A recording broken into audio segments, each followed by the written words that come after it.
Actually, can you hear me? I would speak. Надявам се, че ме чувате. За съжаление не говоря български език.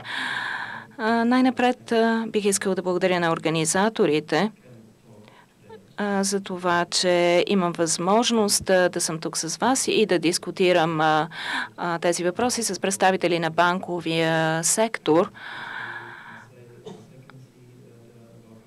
Доколкото аз имам представа, да, има място за компании като нашата на българския пазар, но нека да започна с един друг въпрос.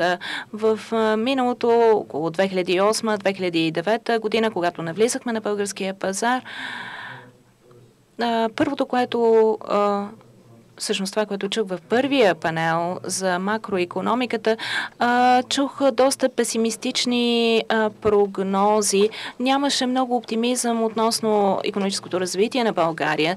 Надявам се, че не очаквате подобно нещо от мен. Разликата в моя случай е, че аз мога да наблюдавам България отвън и усещам, че вие наистина се намирате в тежка ситуация, но на 2008 година кризата започваше и се говореше много за ситуацията преди 2008 година. И сега, когато идвам 5 години по-късно, тук съм само от няколко седмици и наистина смятам, че България се е променила за този период от време в рамките само на 5 години. И аз съм оптимист. Виждам промените в подхода и отново, нека да обясня кои сме ние. При нас виждате хората, които реагират по определен начин, които мислят за бъдещето, които общуват по определен начин. И виждам промяната в това отношение, промяната сред младите хора от 2008 година насам. Аз виждам тези млади хора в банките, в магазините, срещам се с тях в такситата, на които се возят. Те говорят английски език, могат да дискутират политически въпроси и дават много ясни отговори. Те не се притесняват от нищо и това е един сигнал, който е много важен. И когато сравнявам ситуацията от 2008 година, тогава хората бяха изплашени и когато исках тяхното мнение, те не бяха склонни да го споделят с мен. Извинявайте за този увод, но ние сме тук на вашия пазар и за тези няколко седмици, откакто съм тук, виждам как изглеждат нещата. Защо искаме да навлезем на българския пазар? Защо не навлизаме на друг пазар? Смятам, че казаното от мен наистина е много важен. И анализа, който направихме на българския пазар, ние установихме много голям потенциал. Както казах, младите хора са добре образовани. В България корпоративният данък е много благоприятен. Макроекономистите сутринта казаха, че преди 5 години никой не инвестираше. Да, обаче сега ние инвестираме и инвестираме вече от няколко месеца и вече сме инвестирали повече от 2,5 милиона британски лири и смятаме да достигнем до 5 милиона лири инвестиции в България.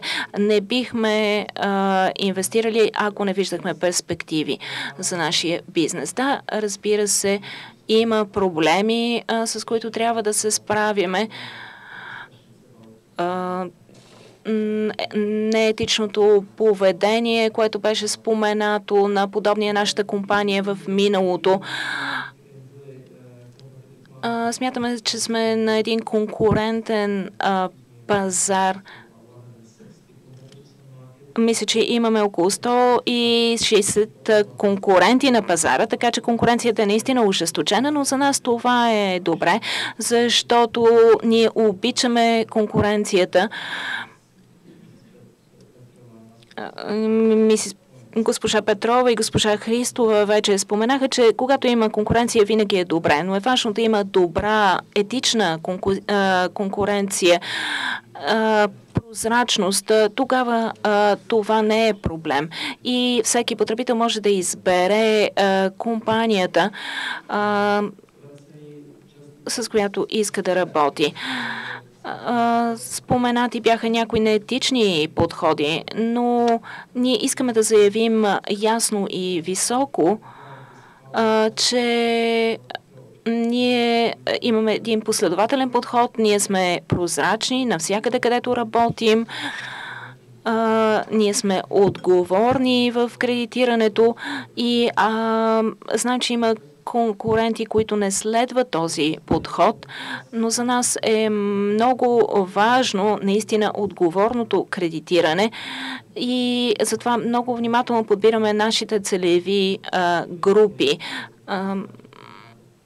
Имаме различни пазарни сегменти. Преди съм се занимавал с индустриално финансиране, работил съм с големи банки, с предоставянето не само на кредити, но и ипотеки и други финансови продукти, които нямат отношение към дейността ни днес, към това, с което се занимава Provident. Но ние искаме да разбираме потребностите на своите потребители, да знаем кои са те. Не искаме да даваме повече кредит, отколкото те могат да върнат. Ние оперираме в 8 държави, така че това е част от нашата политика навсякъде. Ние наистина вярваме, че това е отговорният подход към нашите клиенти. И получаваме много добри отзиви от клиентите си. Те желаят да бъдат обслужвани от нас и когато говорим за финансови и нефинансови институции, смятам, че това са два различни типа услуги и трябва да си даваме сметка за това.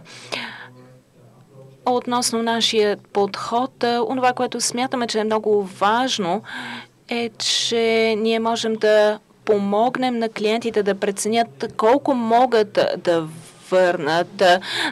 Имаме много внимателен анализ на кредитния риск. Това е нещо, което се прави, разбира се, от всяка банка, но не съм сигурен дали можете да ни сравнявате с институциите от банковия сектор.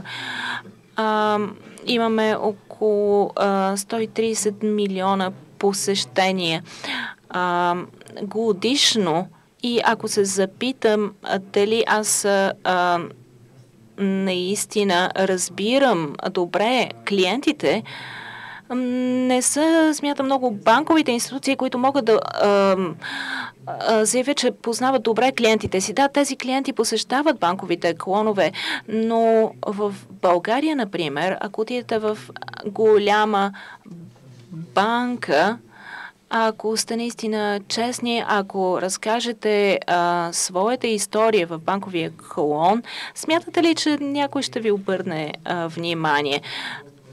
Ние от друга страна разбираме какво се случва в семейството и това е нашето предимство, защото ние имаме опит, ние се интересуваме от хората. С самото отваряне на вратата можем да разберем дали имате трудности. И това е нещо, което ще правим и в България.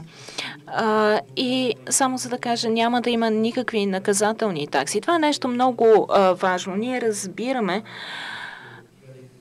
че това е част от оценката на кредита. Ако направим грешка в началото, ако не преценим добре клиента си и той вземе повече от пари, отколкото може да върне след определен период от време, за който е сключен договора, тогава нашата отговорност е да приберем вземанията.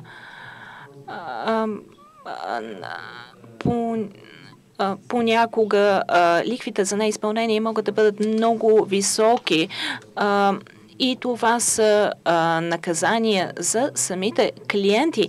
Но това е неправилно, защото ние не наказваме себе си. Ако ние направим съответната оценка в началото, няма да се налагат подобни наказателни плащания и съответно това няма да има отрицателен ефект нито върху клиентите, нито върху нас самите. Дали отговорих на въпроса ви? Кажете няколко думи за регулациите, които в момента вървят и смятате ли, че това е достатъчно, за да може вашия сектор да работи в една нормална пазарна среда? Yeah, imagine I was here about... Да, аз чух за тези промени. Тук съм от няколко дни. Аз не се притеснявам от това. Работил съм в няколко страни, където беше наложен такъв таван на лихвите. И знам, че трябва да влезем в крак с тези изменения, което касае, разбира се, и банките, и небанковите институции. Така че много процедури трябва да бъдат променени в този смисъл, но винаги след като се въведе някаква законодателна промяна, има такъв период на адаптиране. Зависи, разбира се, какъв е закона. Аз не искам да коментирам в подробности, но трябва да подчертая, че този законодателен акт, който влиза в сила в България, е много важен. Това е едно важно послание от страна на държавата. Това е намерението да защити клиента от нещо. Това също е индикатор за това дали България е готова за икономически растеж. Защото целта, разбира се, е да се подобрят условията на пазара и това винаги е много важно. За институция като нашата, ние присъстваме, както казах, в 8 страни и обслужваме милиони и половина клиенти. Ние искаме да бъдем част от дискусията по тези нови законодателни актове. Не финансовите институции. Подходът на тези институции е различен от подхода в банковия сектор.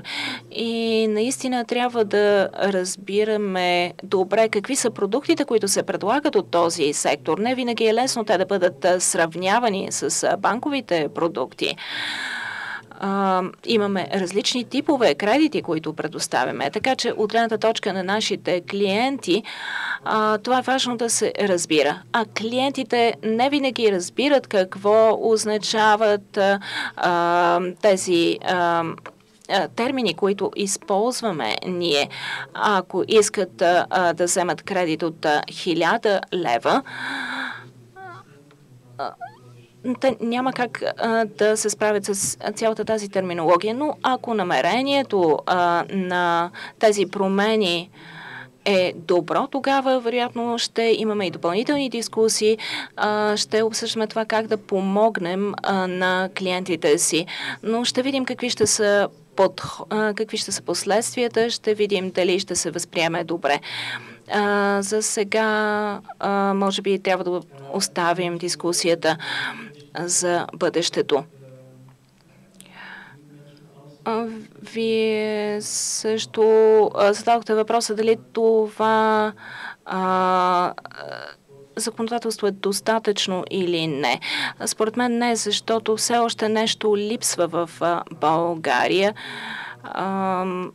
Вероятно липсва и в други страни, които навлизаме по света. Липсва националната стратегия в образованието. Това е нещо, което може би в България е по-важно от други законодателни актове. Ако сме наясно какви са финансовите продукти, които се предлагат и какво стои за тях, тогава това ще се отрази върху законодателството. Ние подкрепяме всякакви типове инвестиции. Ние също искаме да инвестираме на вашия пазар